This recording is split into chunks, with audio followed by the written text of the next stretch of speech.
Señor presidente, señorías, señor ministro, hasta la fecha ningún antecesor en el cargo ha expresado con tanta claridad su hispanofobia. Un ministro que no intenta recuperar las obras de arte expoliadas en España, que sin embargo está encantado con devolver las reliquias de un supuesto pasado colonial. La semana pasada un activista indigenista del tipo de los que se invita al Museo de las Américas calificó a Velázquez como pintor esclavista y a todo el arte español como racista. Me refiero a la iniciativa del Movimiento por la Justicia Museal, que en colaboración con el Museo de América y según dicen ellos, con colectivos transgresores y feministas, tiene como objetivo eliminar, reordenar y colocar comisarios capaces de manipular adecuadamente las reliquias procedentes del expolio colonialista español para dignificar el lugar en los museos de los cuerpos feminizados, marrones e indígenas, como si esas tribus marrones e indígenas no hubieran vivido en imperios terribles como el Inca o el Azteca. Según su respuesta a una pregunta, la respuesta de su ministerio definió cultura colonial como el conjunto de manifestaciones culturales que se producen en una comunidad bajo la presencia de otro grupo humano foráneo que ejerce una posición dominante. Según esta definición, podríamos considerar cultura colonial desde el nacimiento de la agricultura en el Neolítico hasta el marxismo-leninismo. Desde luego, la filosofía griega, el derecho romano, la literatura inglesa, la música clásica, las reliquias de la cultura azteca, inca, maya, etc. ¿Y sabe qué? Hasta esas teorías del género que se popularizaron por el área de influencia de los Estados Unidos podrían ser consideradas como cultura colonial.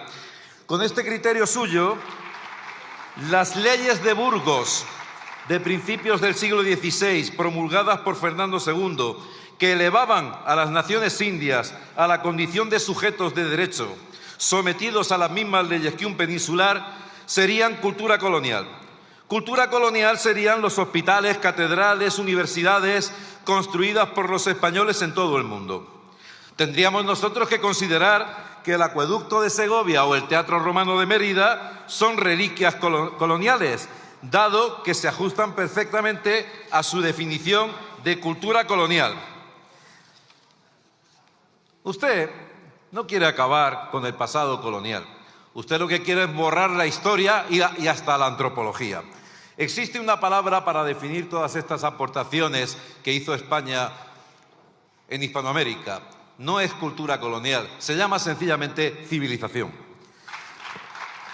Sabemos que no es una idea original suya, sino de las élites de la izquierda woke que dominan las universidades, las organizaciones transnacionales e imponen su agenda ideológica con todos los dogmas, los del calentamiento global, los géneros, el heteropatriarcado, la reparación del colonialismo. Sabemos que usted no es sino un simple peón de esa ideología globalista impulsada desde estas instituciones.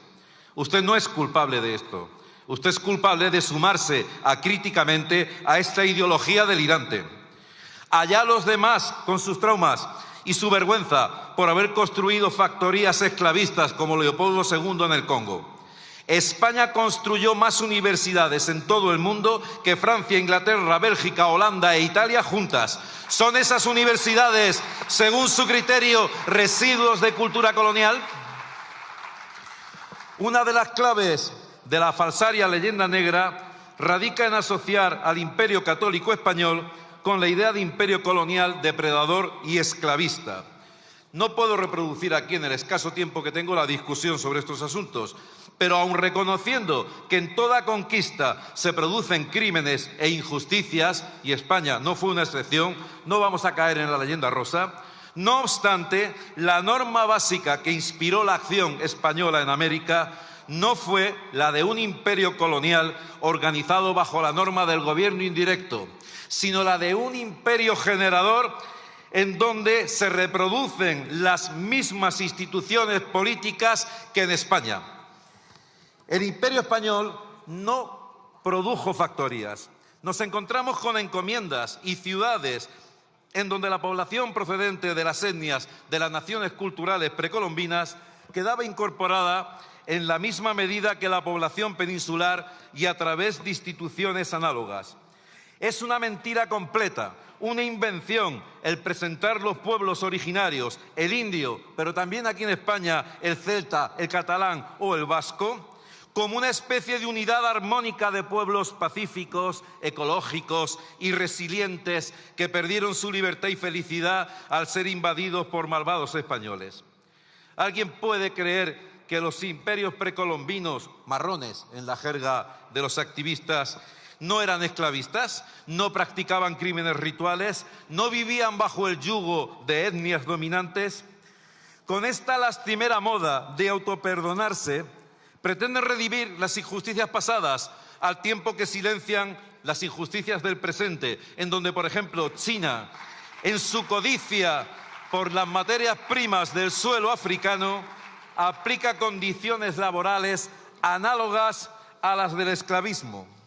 Las reverencias y bochornosos besapiés propios de la cultura woke en los Estados Unidos no han logrado disminuir ni la brecha salarial ni las diferencias de renta entre blancos, hispanos y negros, aunque indudablemente han contribuido a construir una falsa conciencia entre las élites pijo-progres del Partido Demócrata a la que tanto se parecen ustedes. Marx y Lenin dijeron aquello de que la religión era el opio del pueblo. Hoy podemos asegurar que la cultura woke es el opio, pero no del pueblo, sino de las élites a las que ustedes representan. Las élites que defienden una Europa multicultural porque no viven en barrios donde la inmigración ilegal hace imposible la vida normal. Las élites que se llenan la boca con lo público, pero llevan a sus hijos a colegios privados. Las élites que se pasean por la alfombra roja de los Goya, exhibiendo su solidaridad y pidiendo, eso sí, que se frene a la ultraderecha, no vayan a quedarse sin subvención. Subvención que usted se la dará seguramente porque sirven a su ideología, a la ideología dominante del globalismo. Como tampoco me cabe ninguna duda de que la nueva Dirección General de Derechos Culturales que usted ha promovido sirve fundamentalmente a dos propósitos. El primero, la difusión de esta ideología, esto es, del relativismo cultural, que conlleva también un relativismo moral apenas matizado por unos derechos humanos a los que, por cierto, ni China ni ningún país islámico se ha sumado. La segunda, colocar a su gente en el ministerio. Nueva Dirección General, nuevo Centro Coordinador de Industrias Culturales, nueva Oficina Española de Derechos de Autor y conexos. Muy dudoso que todo esto sirva para algo más que para cumplir con los planes del señor Errejón de enchufar a cargos y militantes con dinero público como una forma superior de conciencia revolucionaria. Y es que esa revolución, por lo visto, se hace mucho mejor con una buena cuenta corriente. Algunos, nada sospechosos de ultraderechistas, ya denunciaron hace décadas la impostura de esta izquierda caviar. Por ejemplo, el cantante y diputado del Partido Comunista Cubano, Silvio Rodríguez, que escribió en su canción En Harapos: qué fácil es escribir algo que incite a la acción contra tiranos, contra asesinos, contra la cruz y el poder divino, siempre a la sombra de la nevera y el comedor. Y este es el supuesto paradigma cultural al que usted se refería hace unas semanas en su comparecencia en la Comisión de Cultura. Paradigma que, según usted, está siendo puesto en peligro por la ultraderecha. ¡Qué malvados! Pues mire, como ya le indiqué en esa comisión, lo que usted llama paradigma no es más que una ideología elitista que ignora los problemas de la ciudadanía y que encima aquí en España pacta con unos supuestos pueblos oprimidos por los españoles, con una ideología que prefiere la Europa de los pueblos a la Europa de las naciones soberanas. Mire usted este mapa. Miren este mapa. Este es el mapa de la Europa de los pueblos. En las elecciones europeas del 7 de junio de 2009, Esquerra Republicana, el Bloque Nacionalista Galego, Eusko Alkartasuna, Aralar, la Chunta Aragonesista y los Verdes presentaban una candidatura llamada la Europa de los Pueblos, que asumía este diseño. Este diseño, realizado en los años 30 por las SS, este es el diseño que pretendían los nazis para Europa, y ese es el diseño al que ustedes se apuntan en su Europa de los pueblos. Un diseño basado en la peregrina y metafísica idea de un Volksheim que por lo visto sopla a través de la raza. Naturalmente ahora ya no usan la palabra raza. Del mito de la raza han pasado al mito de la cultura. Les leo, por ejemplo, a Prat de la Riba, uno de los fundadores del separatismo catalán, que escribía: no nos movemos por el espíritu de la provincia, sino por el espíritu del pueblo, por el Volksheim y por los impulsos de la raza. En la misma línea, Heribert Barrera. Y digo esto porque el nacionalismo catalán y el nacionalismo vasco son profundamente racistas. Recordemos lo que decía Jordi Pujol. El hombre andaluz no es un hombre coherente, es un hombre que vive en un estado de ignorancia y miseria cultural. Heribert Barrera, presidente de Esquerra Republicana, dijo en un libro de 2001, en América los negros tienen un coeficiente inferior al de los blancos. Se debe esterilizar a los débiles mentales. Si alguien debe pedir perdón por un pasado racista, son los supremacistas catalanes y vascos y gallegos, no los españoles. España necesita un ministro de Cultura que defienda la importancia del símbolo que nos une, que ya no es la cruz de Borgoña, sino la letra ñ, como emblema de un idioma universal abierto a las artes, a la ciencia y a la filosofía. Una lengua común a 600 millones de personas que aquí se persigue y acorrala en el País Vasco, en Galicia y en Cataluña, con desprecio de las sentencias del Tribunal Superior de Justicia, con el único fin de que una de las regiones más ricas, por cierto, enriquecimiento que en gran medida dependió del tráfico de esclavos en Cuba, deje de contribuir al sostenimiento de la nación, erigiéndose en naciones fraccionarias insolidarias con las regiones más pobres. Termino con una frase de Julián Juderías, que sistematizó el término leyenda negra para referirse a esa invención maliciosa de los enemigos de España que ustedes, revolucionarios de salón, hacen suya, para mostrar una España odiosa y justificar la secesión, naturalmente. Dijo Julián Juderías: por encima de todos los partidos hay algo que debemos defender, y es el buen nombre de España. A lo mejor deberíamos empezar, señores del PSOE, por cesar de su cargo un ministro que se dedica a todo lo contrario. Muchas gracias. ¿Ha contestado algo de lo que yo he planteado aquí? Me ha salido usted con la política de los museos y dice que nosotros no visitamos museos. Claro, es que por lo visto los de Vox somos neandertales o algo así, ¿verdad?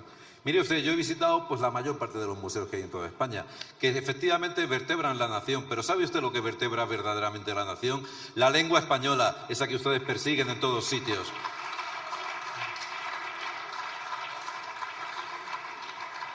Sí, mala réplica a su réplica puedo hacer porque usted no ha entrado en absolutamente ninguno de los asuntos que yo he planteado aquí, ni uno solo. Eso sí, ha mencionado lo de la obra de teatro de Alsasua, que se manifiesta gente en la puerta. Yo no sé si son de Vox o no. Lo que sí sé es que me parece que la libertad de expresión, ya se lo dije en comisión, tiene ciertos límites. Y esos límites son los del ordenamiento jurídico, en donde está penalizado la exaltación del terrorismo y, desde luego, el insulto a las fuerzas y cuerpos de seguridad del Estado, como se hace en esa obra de teatro. Dice usted que usted nunca va a imponer cultura totalizadora, pero si eso es precisamente lo que hace. Si usted a su sistema doctrinal, que es un sistema propio de la izquierda woke, de la izquierda fundamentalista, lo considera un paradigma, ya le dije que usted lo del paradigma lo tenía muy poco claro, ¿verdad? Porque claro, a ver, que en realidad lo que usted se refería es a esta ideología que está propulsada por las organizaciones transnacionales, evidentemente. Si usted representa a la ideología dominante y nosotros representamos a la resistencia que no se deja totalizar por esa cultura absurda de las élites a la que usted representa, a ver si ahora se sube aquí y defiende su posición. Hombre, por supuesto. No me mire así, señor Errejón, esto es una cosa elemental.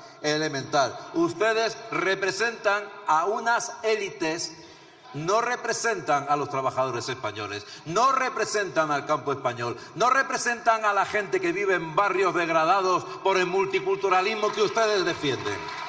Nosotros sí, por supuesto que sí. En fin, la expresión derechos culturales, mire, si nos la tenemos que tomar en serio, pues derechos culturales lo son todos. ¿Por qué? Porque los derechos, salvo que crea usted en el derecho natural, todos los derechos son culturales. Usted se refiere no al término ad quo, sino al término ad quem, es decir, se refiere al conjunto de derechos que tienen que ver con eso que confusamente usted entiende por cultura, porque todavía no nos ha dado una definición válida del asunto. En realidad, insisto en este asunto, esa oficina que usted crea, pues es seguir los consejos del señor Errejón, enchufar a los amiguetes. Veremos a ver dentro de unos años qué es lo que han producido todas esas direcciones generales, etcétera, etcétera.